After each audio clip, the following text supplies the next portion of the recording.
오늘 설교는 담임 목사님의 설교를 제가 대신해서 전해드리도록 하겠습니다. 이게 우리에게는 조금 낯설 수도 있지만요, 서구 사회에서는 사람들이 인사를 할 때 이렇게 입맞춤으로 인사를 하는 경우가 있죠. 이것은 어떤 감정이라기보다는 예의를 표하는 것이고 상대방을 존중해주는 그런 의미의 입맞춤입니다. 그리고 사랑하는 여인들끼리 입맞출 때에는 그렇지 않죠. 정말 그 마음에 사랑을 가득 담아서 정말 사랑하는 사람들에게 그 사랑의 표시로서 그렇게 입맞춤을 할 때가 있습니다. 그러니까 이런 입맞춤은요, 사랑과의 관계 속에서 어떤 예의나 존중이나 사랑을 지켜가는 것이기 때문에 아주 좋은 것이다, 이렇게 말할 수 있습니다. 근데 오늘 본문에서 가룟 유다의 입맞춤이 나옵니다. 이 가룟 유다의 입맞춤은 예의가 아닙니다. 사랑하거나 존경하는 마음이 여기 있지 않습니다. 본문 47절 이하의 말씀이에요. 예수께서 아직 말씀하시고 계실 때에 12제자 가운데 하나인 유다가 왔다. 대제사장들과 백성의 장로들이 보낸 무리가 칼과 몽둥이를 들고 그와 함께 하였다. 그런데 예수를 넘겨줄 자가 그들에게 암호를 정하여 주기를, 내가 입을 맞추는 사람이 바로 그 사람이니 그를 잡으시오 하고 말해 놓았다, 이렇게 얘기합니다. 그러니까 이 말씀을 보면 지금 가룟 유다가 군병들과 미리 약속을 했다는 거예요. 내가 입을 맞추는 그 사람이 예수다, 그 사람을 붙잡아가면 된다, 그러니까 이런 약속이죠. 그러면서 예수님에게 아주 다정스럽게 다가갔습니다. 그리고 입을 맞췄어요. 49절입니다. 유다가 곧바로 예수께 다가가서 안녕하십니까 선생님 하고 말하고 그에게 입을 맞추었다. 예수께서 그에게 친구여 무엇하러 여기 왔느냐 하고 말씀하시니 그들이 다가와서 예수께 손을 대어 붙잡았다, 이렇게 말씀하죠. 가룟 유다는 예수님에게 스승님 안녕하세요 다정하게 인사했다는 거예요. 그리고 입을 맞췄습니다. 여기 입을 맞추었다라는 이 원어를 보면 그냥 예수님에게 쪽 하고 한번 입을 맞췄다는 얘기가 아니에요. 아주 여러 번 입을 맞췄다는 것입니다. 여러 번 입을 맞췄다는 이 말은 이 사람이 바로 너희가 찾는 예수야, 알았지? 이런 표시를 하기 위해서 다정하게 굴면서 아주 여러 번 입을 맞췄다는 거예요. 그러면서 이 사람을 잡아가면 된다, 이런 신호를 보낸 것입니다. 결국 예수님은 가룟 유다의 입맞춤이라는 이 신호로 군병들에게 붙잡혀서 가게 되었습니다. 참 예수님은요 33년이라는 어떻게 보면 너무나도 짧은 인생을 살다 가셨죠. 인생은 짧게 사셨지만 예수님처럼 수많은 사람을 만나신 분도 없다는 생각이 들어요. 그런데 예수님을 만난 사람 가운데 가장 불명예스러운 사람이 누굴까요? 바로 가룟 유다라 생각이 됩니다. 왜냐하면 성경에 그의 이름이 나올 때마다 수식어가 붙어 있어요. 예수를 판자다, 도둑이다, 이런 부정적인 꼬리표가 늘 가룟 유다에게 따라다닙니다. 성경에 나타난 12제자가 있습니다. 12제자의 이름을 적을 때에도 항상 가룟 유다는 맨 마지막에 기록되고 있어요. 그는 여러 가지 의미에서 꼴찌였습니다. 그리고 부정적인 모습으로 나타나고 있어요. 어떻게 보면 가장 부끄러운 이름을 남긴 사람이 가룟 유다가 아니겠는가라는 생각이 들죠. 우리는 이런 말을 잘 알고 있습니다. 사람은 죽어서 이름을 남기고 호랑이는 죽어서 가족을 남긴다. 그런데 가룟 유다의 이름은 대대로 가장 나쁜 이름의 대명사로 오늘날까지도 남겨지고 있어요. 여러분, 붉고 천박한 머리카락을 표현할 때 무슨 색깔이라고 하느냐? 유다 색깔이라고 부릅니다. 그리고 다른 짐승들을 도살장으로 유인할 때 사용되는 짐승이 있어요. 그러니까 그냥은 안 들어가니까 다른 짐승들이 도살장으로 들어갈 수 있도록 어떠한 짐승이 그걸 유인해야 되는 거예요. 그 짐승을 유다 염소다 이렇게 부릅니다. 그리고 친한 척하다가 등 뒤에서 칼로 찌르는 것을 유다의 입맞춤이다 이렇게 표현을 해요. 이와 같이 유다의 이름은 좋은 곳에 쓰여진 곳이 없습니다. 항상 나쁜 곳, 부정적인 곳, 아니면 남에게 해를 끼치는 것, 여기에 유다의 이름이 사용되고 있다는 거예요. 사실 유다라는 이름은 그리 나쁜 이름이 아니었어요. 유다라는 이름의 원뜻은 하나님을 찬양하다라는 뜻입니다. 그의 부모가 그 자녀를 낳고 그렇게 아름다운 이름을 지어주면서 너는 악하게 살지 말고 정말 하나님을 사랑하는, 하나님을 찬양하는 삶을 살아라, 그런 마음으로 그 이름을 지어주지 않았겠습니까? 근데 유다는 그의 이름과 같이 살아가지 못했다는 거예요. 성경은 그의 배경을 가룟 시몬의 아들 유다라 이렇게 말하지요. 그의 아버지는 시몬이었고 가룟 사람이었습니다. 그래서 가룟 유다라는 것은 가룟 지방의 유다라는 말이거든요. 이 가룟이 어디냐면 갈릴리 아래쪽 남방 쪽에 가룟이라는 지방이 있습니다. 그쪽에 살던 유다다라는 뜻이죠. 여러분, 예수님께서 12명의 제자를 선택하셨습니다. 근데 제자들을 선택하실 때 그냥 선택하시지 않았어요. 밤에 산에 올라가셔서 밤이 맞도록 기도하셨습니다. 그리고 아침에 내려오셔서 그 제자들을 한 명씩 불러 선택하셨습니다. 근데 예수님이 가룟 유다를 선택하실 때에도 마찬가지로 동일하게 기도하셨다라는 거예요. 아예 가룟 유다는 저거 나쁜 놈이니까 기도할 필요도 없어, 그렇게 대하신 것이 아닙니다. 가룟 유다를 예수님이 배신자로 선택하신 것이 아니에요. 제자로 선택하셨습니다. 그래서 그를 위해 밤이 맞도록 기도하셨습니다.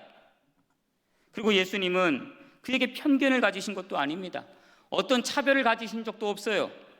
오히려 그의 능력을 보시고 돈을 맞는 회계 직분을 그에게 주셨잖아요. 여러분, 예수님의 제자 가운데 돈을 잘 다루는 사람이 있었습니다. 우리가 잘 아는 대로 세리 출신이 있었죠. 마태라는 사람이에요. 그러면 누가 봐도 마태에게 돈을 맡기고 회계를 감당하게 해야 되는데 예수님은 그렇게 하지 않았다는 거예요. 그 중요한 일을 유다에게 맡기셨습니다. 예수님은 가룟 유다를 아주 유능한 실무적인 인물로 보셨기 때문이에요. 다시 말하면 예수님을, 유다를 아주 인격적으로 대하셨다는 겁니다. 그런 그에게 어느 날부터 이중적이고 위선적인 면이 나타나게 되었습니다.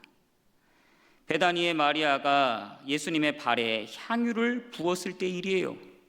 12장 5절에서 이렇게 말합니다. 이 향유를 어찌하여 300데나리온에 팔아 가난한 자들에게 주지 아니하였느냐. 지금 이 말은 유다가 마리아에게 하는 말입니다. 그냥 하는 말도 아니고 혼내면서 책망하면서 하는 말입니다. 왜 이 비싼 향유를 예수님 발에 부어서 허비하느냐는 거죠. 이것을 팔아가지고 가난한 자들에게 주면 얼마나 좋느냐 하면서 이렇게 책망하는 거예요. 근데 이 일에 대하여 성경이 어떻게 해설을 하고 있느냐? 그가 이렇게 물은 이유는 가난한 자들을 생각한 것이 아니라 돈꾀를 맡아 거기에 들어가는 돈을 훔친 도적이기 때문이다, 이렇게 말합니다. 그럼 사실 이 유다는 처음부터 도적이 아니었습니다. 그런데 살다 보니까 돈 때문에 양심을 버리고 탐욕적으로 변한 사람이 되었습니다. 그러다 나중에는 예수님을 배반하게 되고 예수님을 은 30에 팔게 되었습니다. 그러면 여러분, 가룟 유다가 예수님을 배반하게 된 이유가 무엇일까? 우리가 이것을 알아야 돼요. 첫째는 회개할 기회를 잃어버렸습니다. 제자들과 함께 예수님께서 마지막 만찬을 잡수실 때입니다. 그때 예수님께서 근심 가운데 너희 중 하나가 나를 팔리라, 이렇게 말씀하셨어요. 제자들이 이 말을 들으니까 마음에 또 얼마나 걱정이 되겠습니까? 그러면서 예수님의 눈치만 보는 거예요. 근데 그때 가룟 유다가 내니까 하고 묻습니다. 그러자 예수님은 나와 함께 그릇에 손을 넣은 자가 오늘 밤에 나를 팔 것이다, 이렇게 말씀하시고 가룟 유다에게 이렇게 얘기하세요. 가서 네가 행할 일을 행하라. 사실 이 말은 가룟 유다에게 깨닫게 하시고 회개할 기회를 주셨다는 말입니다. 하지만 이 유다는 회개하지 못하고 대제사장에게 예수님을 넘겨주게 되죠. 예수님이 주시는 아주 좋은 기회를 활용하지를 못했습니다. 그래서 영원히 배신자라는 이름을 버리지 못하게 되었다는 거예요. 그럼 오늘 우리도 마찬가지입니다. 하나님은 지금도 저와 여러분에게 기회를 주고 계세요. 여러분, 기회를 주실 때 결단하고 회개하면 하나님의 은혜와 능력의 도구로 우리를 삼아 주십니다. 그래서 하나님은 오늘도 우리들의 이 마음이 정말로 더럽지 아니하고 정결하게 되기를 원하세요. 왜냐하면 마음이 청결한 자가 하나님을 볼 수 있기 때문입니다. 다시 말해서 마음이 청결해진다는 것은 내 중심이 아니라 하나님 중심이 되었다라는 말이에요. 여러분, 그런 마음이 되어야지 하나님의 은혜가 나타나게 되는 거예요. 그래서 오늘 우리가 먼저 해야 될 것이 있습니다. 여러분, 우리가 인생을 살아가면서 어떻게 나쁜 마음 한 번 없이 살 수 있겠습니까? 어떻게 우리가 어려운 일 겪지 않고 살 수 있겠습니까? 우리가 어떻게 억울한 일 한 번 없이 살아갈 수가 있겠습니까? 우리가 살아가는 인생이 다 그렇잖아요. 나쁜 일도 있고 마음에 미움이 들 때도 있고 괴로운 일이 있을 때도 있고. 그러나 마음이 나쁨이 찾아올 때, 이런 나쁜 마음이 있을 때에 빨리 회개하고 돌아서야 된다는 거예요. 여러분, 그러기 위해서 우리가 영적으로 민감해야 됩니다. 내가 지금 내 마음이 병들었는지, 내 마음이 타락했는지, 지금 내 마음 상태가 어떠한지 그런 것도 알지 못한 채 오늘 우리가 그렇게 살아가고 있다면 주님이 기회를 주셔도 그 기회를 놓치는 거예요. 그래서 그때는 이 나쁜 마음이 들어올 때를 빨리 내가 캐치해서 주님께 회개해야 됩니다. 그리고 주님을 기쁘시게 하려는 마음을 끝까지 유지해야 되는 거예요. 여러분, 그렇게 해서 우리가 영적인 몸부림이 있어야 됩니다. 정말로 내가 주님을 위해서 살겠다고 하는, 내 마음에 주님 중심으로 살겠다고 하는 그러한 영적인 몸부림이 있어야 되는 거예요. 그때 주님이 기회를 주셔도 그 기회를 놓치지 않고 그 기회를 주님을 위해서 살아갈 수가 있다는 거예요. 그런 사람이 하나님의 놀라운 은혜와 능력을 맛보게 됩니다. 여러분, 정말 간절히 부탁드립니다. 정말로 우리 마음이 하나님 중심이 되어 우리 마음을 청결하게 하고 더러움이 아니라 하나님을 주인 삼는, 주님이 나를 통해 역사하실 수 있는 그런 마음이 되시기를 간절히 축복합니다. 그리고 두 번째로는요, 이 유다는 자기중심적이었어요. 여러분, 제자가 스승을 따른다는 것은 스승을 끝까지 따른다는 분명한 의지가 있어야 됩니다. 그래서 사람이요, 기쁠 때도 있죠, 슬플 때도 있습니다. 그런데 그때도 따라가는 거예요. 좋을 때만 따라가는 게 아니라 어려움이 있어도, 괴로운 일이 있어도 주님을 따라가는 겁니다. 우리 주님이 원하시는 성도의 모습이 바로 이런 모습입니다. 변함없이 주님과 늘 동행하는 사람, 늘 주님 편에 서 있는 사람, 우리 주님이 원하시는 모습이에요. 여러 학자들에 의하면 이 가룟 유다는요, 자기 중심적인 메시아관을 가지고 있었다고 말합니다. 당시에 예수님이 메시아라면 예수님을 통하여 한몫 차지하려는 생각들이 많은 사람들이 있었어요. 제자들 가운데도 그런 생각 가진 제자들이 있었죠. 그런데 가룟 유다는 그것에 더욱 집착했다라는 겁니다. 그래서 예수님이 십자가에 죽으신다면 나에게 돌아올 것이 아무것도 없구나, 이것을 알았습니다. 그래서 미리 정치적으로, 종교적으로 힘 있는 사람들에게 붙었어요. 그래서 예수님이 죽은 이후에 자기의 위치를 확보하려고 스승인 주님을 배반하고 팔아먹게 되었다, 이렇게 학자들이 말하고 있어요. 오늘날 많은 사람들이, 오늘 또한 저와 여러분이 가룟 유다를 욕합니다. 그러나 오늘 사실 우리 자신을 돌아보면 우리들에게도 이 가룟 유다와 같은 정치적인 욕구가 얼마나 많은지 몰라요. 말로는 하나님을 믿는다고 하지만 사실은 자기 중심적인 믿음을 가지고 신앙생활을 합니다. 그러다 보니 자기의 생각대로 되지 않으면 믿음의 자리를 떠납니다. 이탈해버려요. 거기를 떠나서 자기 마음대로 신앙생활을 합니다. 그런 모습이 실패를 가져오는 거예요. 여러분, 그러한 그리스도인은 아름다운 신앙생활을 할 수가 없습니다.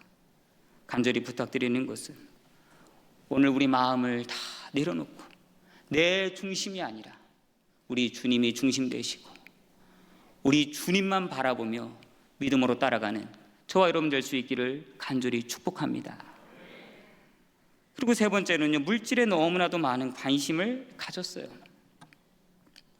예수님은 가룟 유다의 그런 모습을 아시기 때문에 아마도 돈주머니를 그에게 맡기셨는지도 모르겠습니다.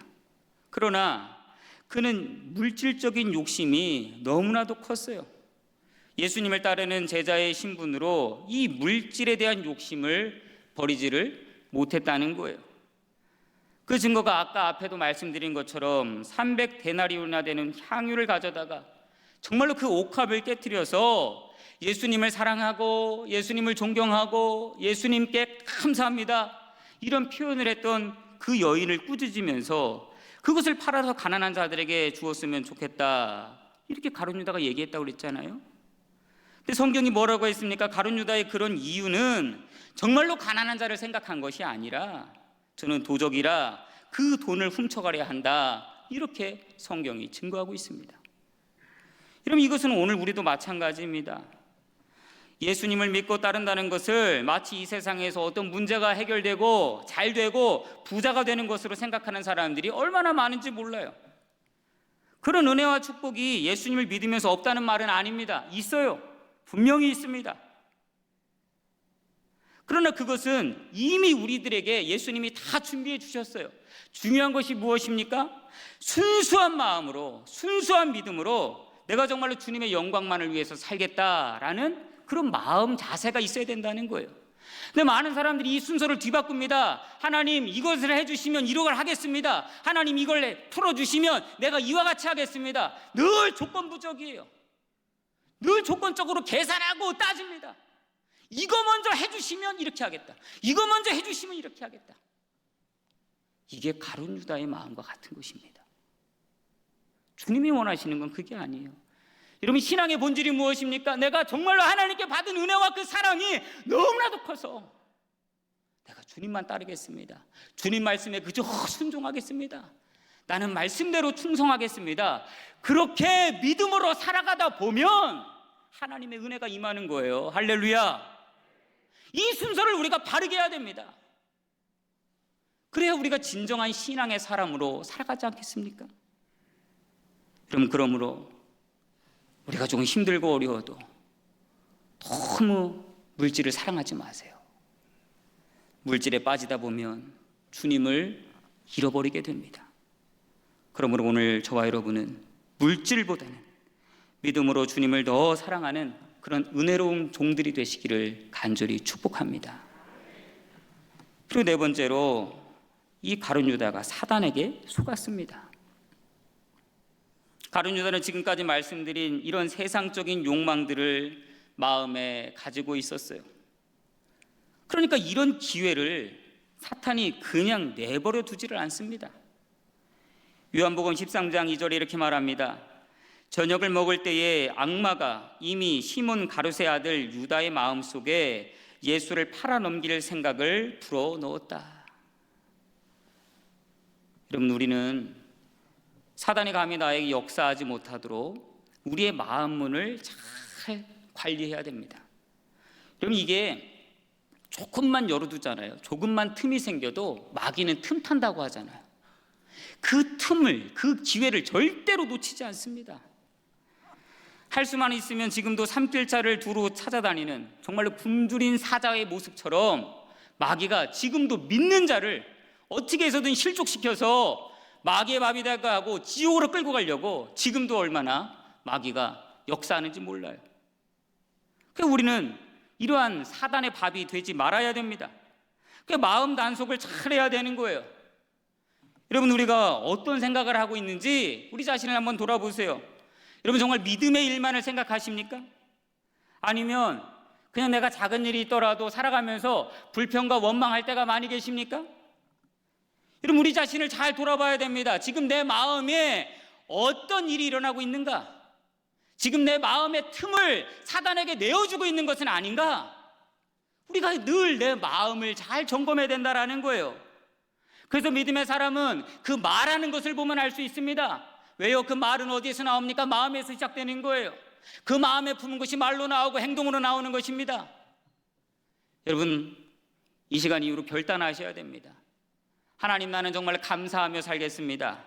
하나님, 나는 언제나 하나님만을 찬양하며 살겠습니다. 하나님, 이제부터는 나는 믿음의 말을 하겠습니다.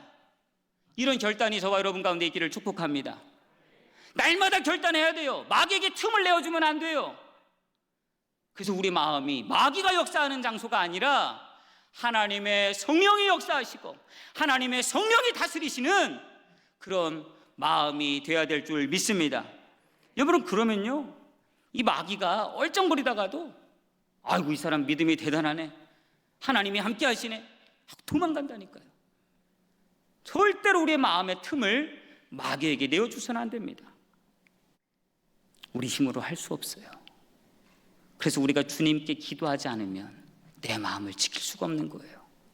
하나님, 내가 배신자가 될 수 있습니다. 하나님, 내가 배은망덕한 사람이 될 수 있습니다. 하나님, 나를 지켜주세요.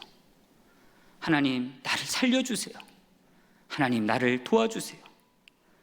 이렇게 간절히 기도하는 은혜가 있어야 될 줄 믿습니다. 여러분, 내 힘으로 할 수가 없습니다. 내 힘으로 할 수 있을 것 같으면 하죠. 그런데 하나님의 역사가 아니고서는 우리의 마음을 지킬 수가 없는 거예요. 나의 마음을 주님께서 성령으로 지켜달라고 간절히 기도하시기를 바랍니다. 여러분, 그런데 정말 감사한 것은 뭐냐? 저희들이 이러한 연약한 모습에도 불구하고 예수님께서 저희들을 친구 삼아 주시고 끝까지 사랑해 주신다는 거예요. 여러분, 제가 이 말씀을 묵상하면서 마음이 먹먹해졌습니다. 지금 가룟 유다가요, 예수님을 팔으려고, 십자가에 달으려고 예수님께 다가와서 입 맞췄어요. 근데 그때 예수님이 이 유다에게 뭐라고 하십니까? 배신자야, 이렇게 말하지 않아요. 그 유다를 보면서 친구요. 제가 이 말씀 묵상하는데 얼마나 마음이 먹먹해지는지요. 지금 유다는 예수님을 팔고 있는데 예수님은 그 유다를 향해서 친구요 라고 부르는 거예요. 그럼 저희들의 이렇게 연약하고 악한 모습에도 주님은 우리를 친구 삼아 주셨습니다. 그리고 끝까지 사랑해 주셨어요. 여러분, 이런 주님의 사랑하는 마음이 없으면 우리는 아무것도 할 수 없습니다. 이제는 정말로 이러한 가룟 유다의 마음이 아니라 주님의 마음을 품고 믿음으로 승리하시기를 간절히 축복합니다. 여러분, 우리 신앙생활이라는 것이 그런 겁니다.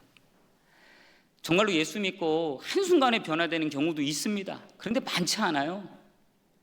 예수를 믿고 신앙생활을 하면서 조금씩 변화가 되는데 내 마음에 있는 이런 가룟 유다의 마음을 내가 신앙생활하면서 예배드리면서 기도생활하면서 내려놓는 겁니다.